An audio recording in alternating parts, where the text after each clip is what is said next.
नमस्कार सज्जनों, इस वीडियो में हम देखते हैं गीता के दूसरे अध्याय में कर्म के बारे में श्री कृष्ण अर्जुन को क्या समझा रहे हैं। अर्जुन युद्ध न करने की जिद कर रहे हैं और श्री कृष्ण उन्हें उपदेश दे रहे हैं। श्री कृष्ण भगवान कहते हैं कि अर्जुन, आम इंसान फल के लालच में ही काम करता है। किसी काम का फल मिलने के बाद वह इंसान शांत नहीं बैठता है, फिर दूसरे काम में लग जाता है ताकि उसका भी फल मिलने का इंतजार करता है। यही तो इंसान की गलती है। अगर हम फल की अपेक्षा न करते हुए कर्म में पूरा ध्यान लगा रखे तो कर्म अच्छा हो जाता है, उसका फल तो मिलेगा ही मिलेगा। रिश्ते, धन, प्रॉपर्टी, ऐश्वर्य आदि में हमारा ज्यादा मन लग जाए तो हमारी बुद्धि ठीक से काम नहीं करती है। हमारे द्वारा बहुत से काम गलत हो जाते हैं और इन चीजों से मोह बुरा भी बताया गया है। इसलिए धृतराष्ट्र के मोह से ही तो पूरा महाभारत घटित हो रहा है। युधिष्ठिर का जुआ खेलने के प्रति मोह रखने से ही पूरा राज्य चला गया है। अर्जुन, क्या ये सब तुम भूल गए हो? सज्जनों, ऐसे ही कई उदाहरण हमारे आसपास भी रोज हमें देखने को मिल जाते हैं। फल के लिए काम करने वालों में हमेशा जीवन में असफल होने का डर बना रहता है। हमेशा डर बना रहने से कोई कर्म ही अच्छे से वे नहीं कर पाते हैं। लगन सिर्फ कर्म और भगवान में लगाना चाहिए। श्री कृष्ण कहते हैं कि तभी हमारी बुद्धि ठीक से चल पाती है। बुद्धि जब मोह के दलदल से निकल जाती है तभी वह अच्छे कामों में लग जाती है। जितने लोग होते हैं उतने किस्म की बातें होती है और जितनी बातें होती है उतने तरीके से बुद्धि भी सोचती है। बुद्धि स्थिर होकर जब परमात्मा में लग जाती है उसे ही योग कहते हैं। सज्जनों, आपने भी देखा होगा कि जो लोग एकाग्र चित्त होकर स्थिर मन लगाकर बुद्धि को किसी एक जगह में लगा देते हैं उसमें वे जरूर सफल दिखाई देते हैं।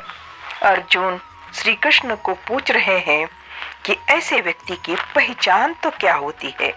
तब श्री कृष्ण कहते हैं, बुरा होने पर जिसके मन में दुख पैदा न हो, अच्छा होने पर मन भी शांत रहे, खुशी से पागल न हो, गुस्सा, डर या प्रेम तो सब कुछ एक ही भाव से देखता हो, वही स्थिर बुद्धि वाला होता है और वही मुनि या योगी कहलाने लायक होता है। अच्छी खबर में खुश हो जाना, बुरे में उदास, यह तो स्वाभाविक है ही है।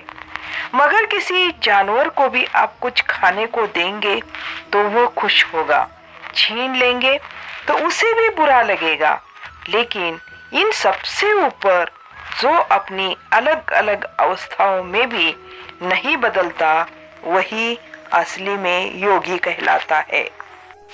आगे श्री कृष्ण समझा रहे हैं कि कैसे हमें अलग अलग स्थिति में भी स्थिर रहना चाहिए। अपनी बुद्धि को विचलित नहीं होने देना चाहिए, तभी जीवन में अनुशासन हम ला सकते हैं। वरना चारों तरफ दुख की हाहाकार होगी या खुशी से झूम उठेंगे।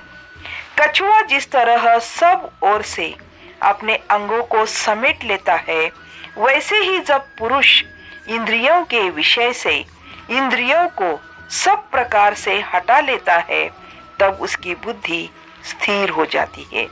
यानी दुनिया में रहकर भी दुनियादारी से बचना ही बुद्धि को स्थिर रखना है। बुद्धि को स्थिर रखने वाला ही व्यक्ति अपने लक्ष्य के समीप होता है। अगर किसी के सामने स्वादिष्ट खाना रखे तो क्या वह खुद को रोक पाएगा? किसी के सामने आप महंगे आभूषण या डिजिटल गैजेट्स रखेंगे तो क्या वह स्वयं को कंट्रोल कर सकेगा? नहीं, यह संभव नहीं है। इसको जो संभव कर दे उसी की बुद्धि स्थिर होती है। आप स्वयं पर आजमा कर देखिए, दुनिया की वस्तुएं आपको लुभा नहीं पाती है तो आप अपनी बुद्धि को नियंत्रण में तभी ले आएंगे कहने का मतलब यह है कि हमें दुनिया के प्रति आसक्ति कम करना चाहिए, किसी चीज के मोह में नहीं फंसना चाहिए। अगर ऐसा करते हैं तभी हमारी बुद्धि स्थिर हो जाती है। आगे कृष्ण कहते हैं, दूसरे अध्याय में गीता के उपदेश में कृष्ण का कहना है कि हे अर्जुन, आसक्ति का नाश न होने के कारण हमारी इंद्रियां बुद्धिमान पुरुष के मन को भी बलपूर्वक हर लेती है। कृष्ण समझा रहे हैं, जब आप अपनी इच्छा या अपनी आसक्ति खत्म नहीं करते, वह इंद्रियां आपको अपने वश में कर लेती है। जो इंद्रियों को वश में करके भगवान में ध्यान लगाता है, जो अपने कर्तव्य को अच्छी तरह से स्थिर मन से शांत भाव से निभाता है, उसी की बुद्धि स्थिर हो जाती है। वो ईश्वर और लक्ष्य के बिल्कुल समीप होता है।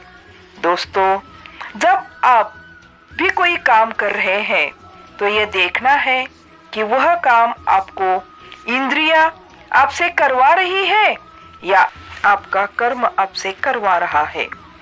इच्छाओं के बारे में सोचते रहने से ही उसमें आसक्ति निर्माण हो जाती है और आसक्ति से उन विषयों की कामना उत्पन्न हो जाती है, और जब वह कामना पूरी नहीं हो पाती तब क्रोध उत्पन्न हो जाता है।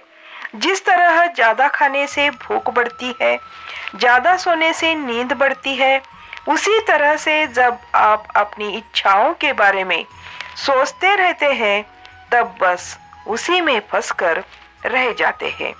इच्छा पूरी न होने पर क्रोध बढ़ता है और क्रोध बढ़ने से आप अपनी समझ भी खो देते हैं।